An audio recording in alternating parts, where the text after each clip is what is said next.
welcome to the Life with Five podcast. We're so excited to have you join us for our conversation today. And just a warning, we're going to get pretty real in this episode, and I 100% will cry. Well, I would probably expect no less, but if I start crying, then we know things have just derailed and have gone sideways. But Today we're going to talk about your relationship, your marriage, and the part really usually that happens right after your marriage, the happily ever after, and how a lot of times couples, they subscribe to this idea that is almost like this myth that we just believe, like, we got married, everything's going to be great, right? Like, hey, it's going to be fantastic. And I think we kind of ride that euphoric newlywed feeling into our marriage a lot of times when we think it is amazing. And listen, marriage is awesome and it is amazing, but it's also some work. And so we want to give you some keys to starting your marriage right, because we did not do that. And we've seen a lot of other couples over the years as pastors not do real well. Yeah. And, we thought that we had a lot going for us when we got married. We met when we were 15, 16 years old and started dating like later on in high school. But we had dated for 4.5 years. We were engaged for a year and a half of that. Not recommended. It was a long time. And I got to the point where I gave him a deadline. Like, you have to marry me by this day on the calendar or else. And I don't know what else was going to be, but June 22nd, I remember. Yes. still then there. That's when we got married, that day. Yeah, that day. And I don't know what the or else was going to be. I did love you and wanted to marry you. So. Well, that is good, and I'm very glad. Thankful for that. I finally got my act together. But, we didn't go into marriage with a lot of the concerns that I think a lot of times when we're doing premarital mentoring, we have for other couples. We didn't have any big debt. We had good jobs. We had done premarital counseling with our pastor. We even read a book about sex. I mean, it was a good old time.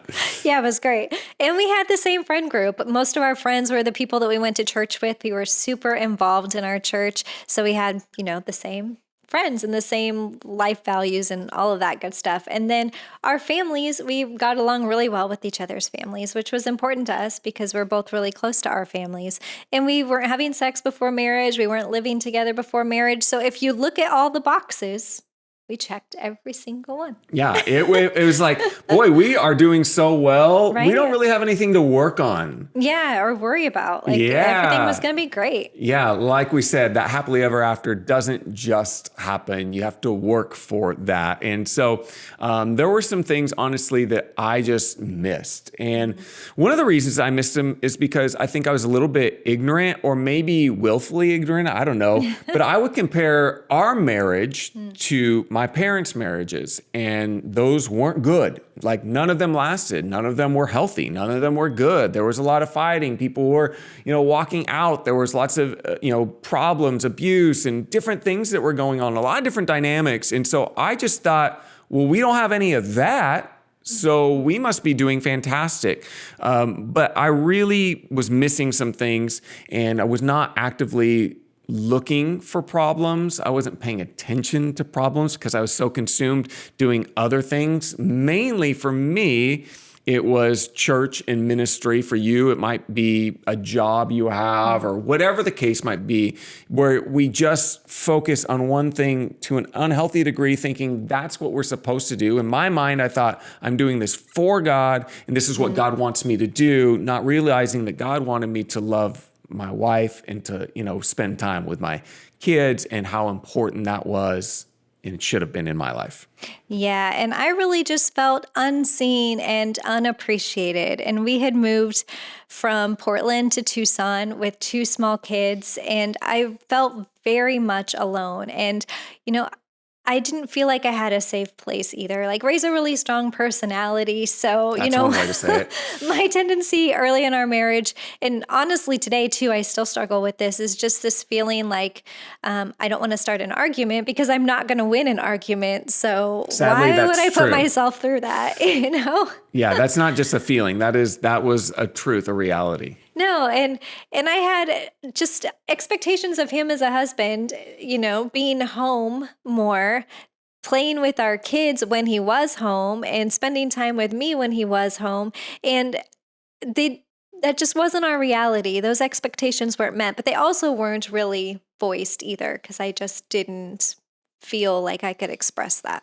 Yeah, and we were not in a really healthy like ministry church environment either. I don't know if I knew that at the time because I was so Yeah. obsessed with it all. But we didn't have anyone that would pull us aside and say, "Hey, you're running at an unsustainable pace. Like Yeah. you need to go home and spend time with your wife." Like no one was telling me that. And so, in fact, the bad part was I would often get lauded and patted on the back for all the great things I was doing, which I'm sure just was like a dagger to Carol because she's like feeling like she's not being seen, she's not being heard, nobody cares. And then, everybody's saying how great Ray is.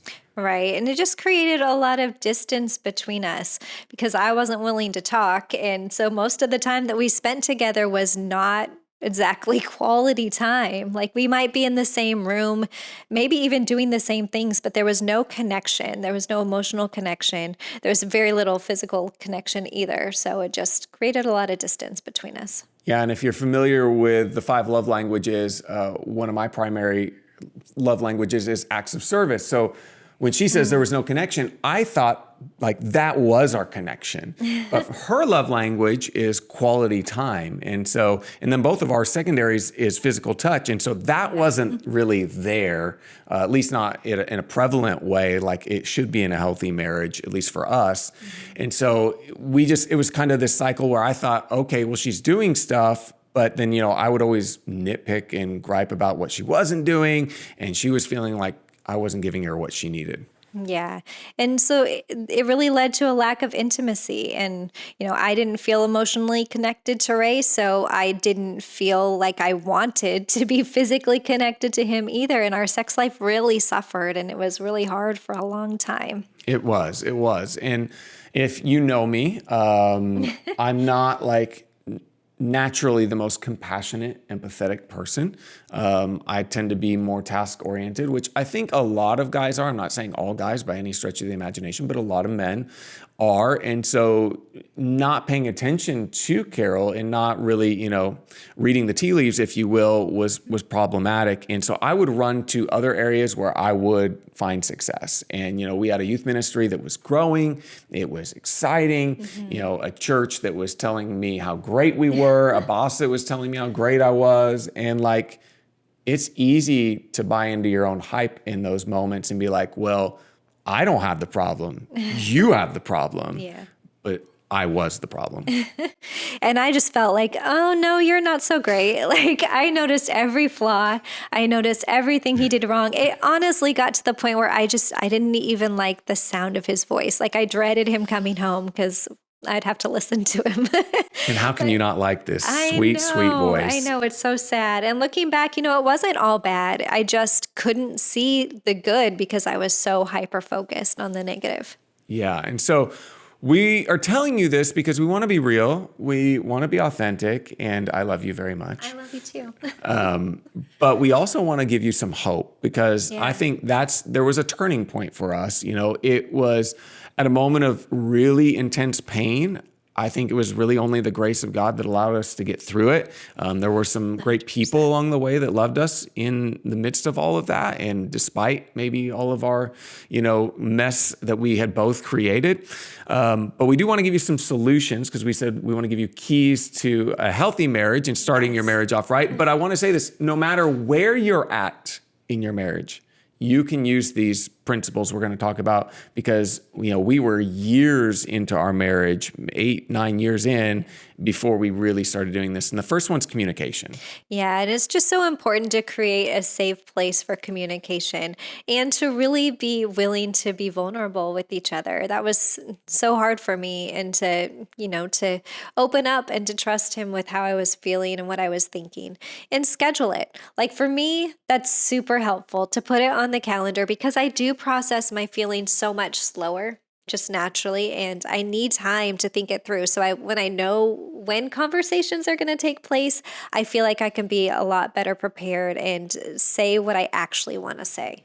Yeah. So when I said earlier I was ignorant of the issues, it wasn't that I was ignorant that there was an issue. I just didn't understand what the issue was. Yeah. So I could read her body language. I could tell there was a problem, and I would ask her, like, what's the problem? But that's not really a great approach if you want to get a serious answer that's going to be helpful. And the thing I think you have to remember is a lot of times you're going to be frustrated, but remember, you want to get to a place where there's a solution. And sometimes that's going to mean doing things in a different way than it would help you because you're trying to help them.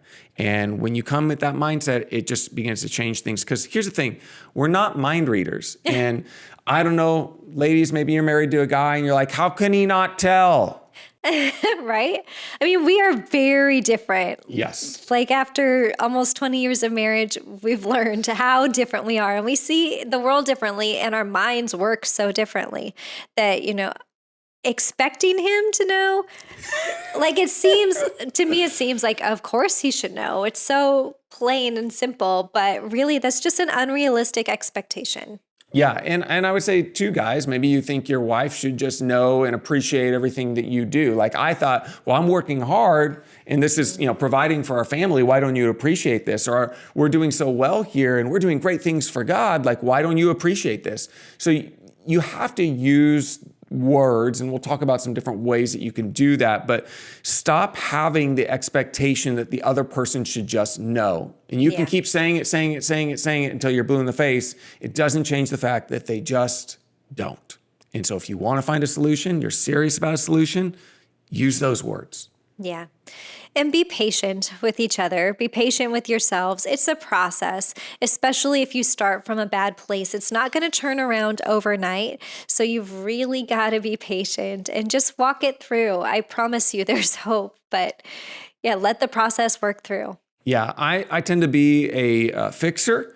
And so I want to hear the problem and I just want a solution. And I think even in our relationship, we've talked about this before, but there are times when I ask Carol, is this something you just want me to hear and listen to you? Or is this something you actually want me to bring a solution to?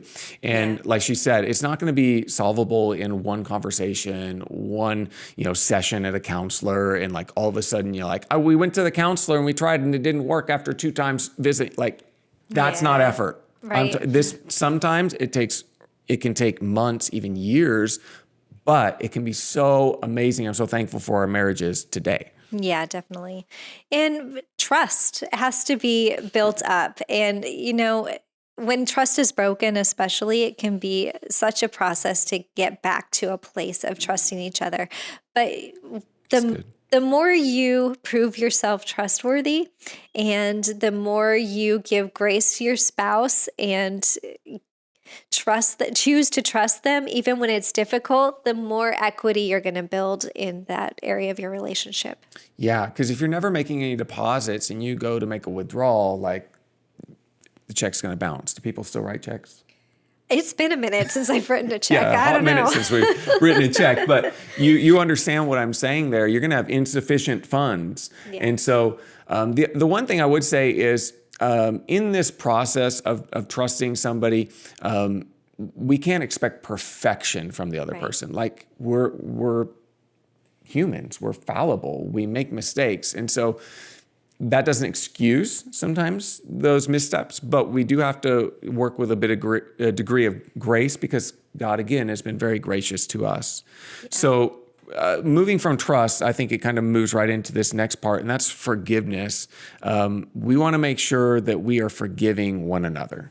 Yeah, and I think that's so important. I just reread 1 Corinthians chapter 13, and this definition of love, that it's patient and it's kind and it forgives and it keeps no record of wrongs and it believes the best in each other. It perseveres through all things and hopes through all things. And forgiveness was so healing in our relationship. And that's so good. And I think, a lot of people, I love the definition of love because a lot of people, for them, love is just an emotion. Yeah. But love is so much more than that.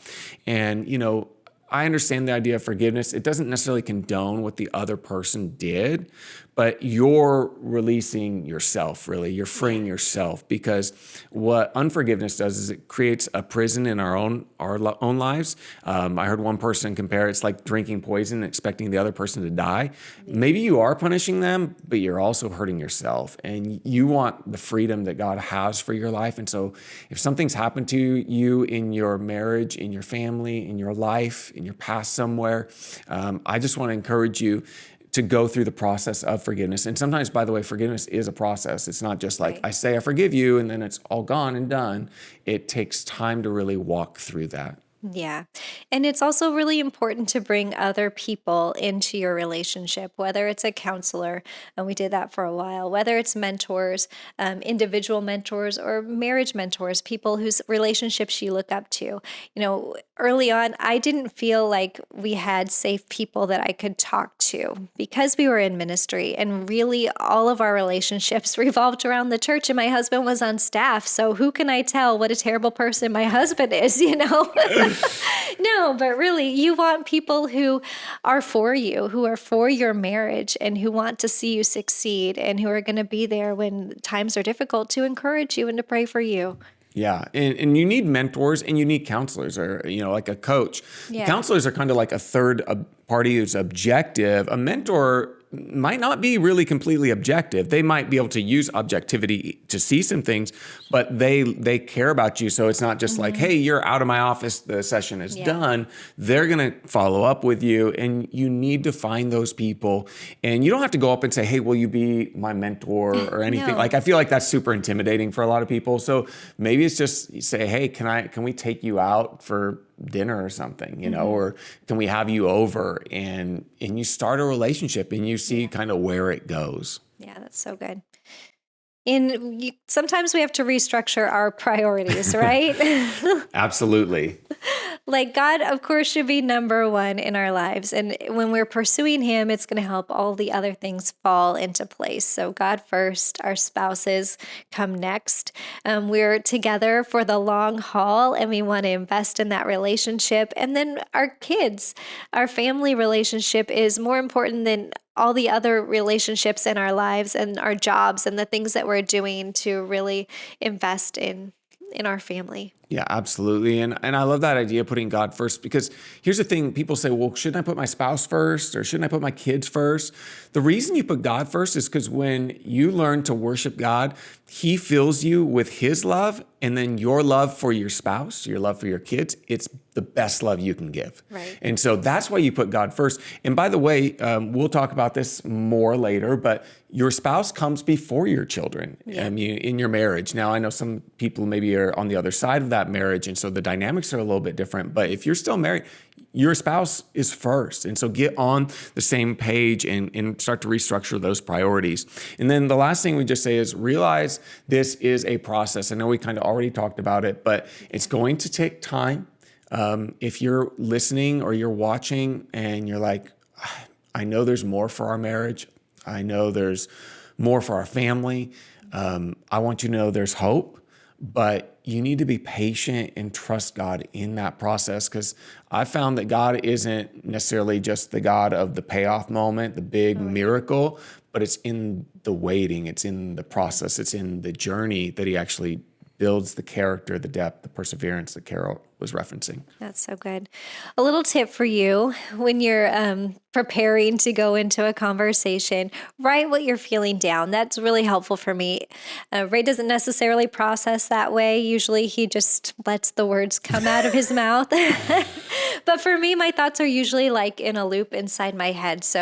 And they go off on weird directions. But if I can write it out, it helps me clarify and really drill down to what it is that I'm feeling and thinking and what I want to express to him. And then I can express it in a way that comes out helpful, as opposed to just word vomit that, all my emotions flying everywhere. So Yeah, and we're going to give you in the description below, there will be a link there for you to have some questions. They're just conversation starters that you can use. Also some phrases to stay away from. Usually those phrases are kind of the accusatory phrases like you never, or you always, or, you make me, because we have to take responsibility for what we feel and what we're going through as well. That doesn't mean that it releases, again, responsibility of the other person, but we have to still take our responsibility, control what we can control. But we want to give you some action steps to help you move forward and really help you take your marriage, I think, to the next level, your family to the next level. yes. And number one is to talk to your spouse or fiance. Set a date and a time right now. Pull out your calendar on your phone, whatever you use to schedule stuff, and get it on the calendar. It's so important. Do it right now. Yeah, absolutely. This very minute, you can pause us. It's okay. We're fine with that. Yes. And then going along with that, create regular spaces. So you're getting a date on the calendar right now, but then figure out, like, when can we regularly meet, and make it a priority? Like, make it like you are actually going to meet another person that would be, a really important date or time. Don't start rescheduling it constantly. Like, I know life happens, things come up, but don't let it get away from you, because when you get that regular communication, then it takes away some of the fear that you might have to bring it up. Oh, I know there's a problem, but I don't know how to bring this up. So you say, well, I know it's on the schedule and I know we're going to ask these questions. So we're going to talk about it. I don't have to be worried about it. I don't have to have that fear. And then for men, I think a lot of times it takes away the awkward kind of feeling of clunky, how do I even start this? Because if I do, and she's in the middle of something, it's just going to end up in a train wreck, and I don't want to do that. And so we just kind of tamp down all of our emotions. Right. We're kind of a little bit different in that way, but maybe than the normal husband and wife. I talk more and express myself more. A lot more. She Yes. shoves down a little bit. That's another Me too. We're working on episode for another time. And if you're already in an unhealthy place, bring somebody else in. Yeah, if you're going into a conversation and things are already really tense, bring in a counselor or a mediator, somebody who can just bring some stability to that and help you walk through those things. Absolutely. And I would just say that amateurs learn by trial and error. Professionals get coached, and you want to be a pro in your marriage. You don't want to be an amateur in your marriage. Trust me, that's not a recipe for success. I'm just going to figure it out and I don't have to learn from anybody. Yeah, how's that going for you? That's not a great thing to do there. Yeah, but again, we have a link to some questions that you can use to get started on the conversation that we hope will be really helpful for you. So make sure to check those out. Yeah, that's so good. And we just want to encourage you to share what's going on in your life. Find somebody to talk to, but we would also love to hear from you. So in the comments below, just leave that comment. We would love to pray for you. Of course, we love it when you hit that like button, hit the bell so you get notified whenever we have new episodes. But we want you to know there's hope for you. There's healing for you, but you got to bring Jesus into the family, bring God into your family. And I promise you, he sees you. He knows where you're at. He's going to help you. We want to say thank you so much for joining us today, and we can't wait to see you next week.